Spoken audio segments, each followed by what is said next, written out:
पतंजली योग सूत्रातलं 12वं सूत्र आहे, अभ्यास वैराग्याभ्याम तन्निरोधः.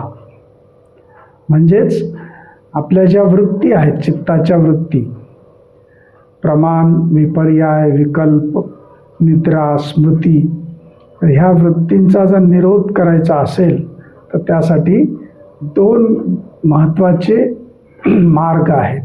एक म्हणजे अभ्यास. अभ्यास म्हणजे आपल्या मनाला पुन्हा पुन्हा योग्य मार्गावर आणणं म्हणजे अभ्यास.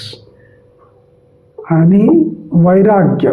वैराग्य म्हणजे आपल्या विषयांवरची जी आसक्ती आहे ती आसक्ती कमी करणं, आसक्ती नसणं म्हणजे वैराग्य.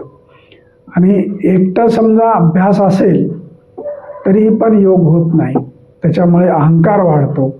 आणि नुसतं वैराग्य असेल तर योगामध्ये कोरडेपणा येतो.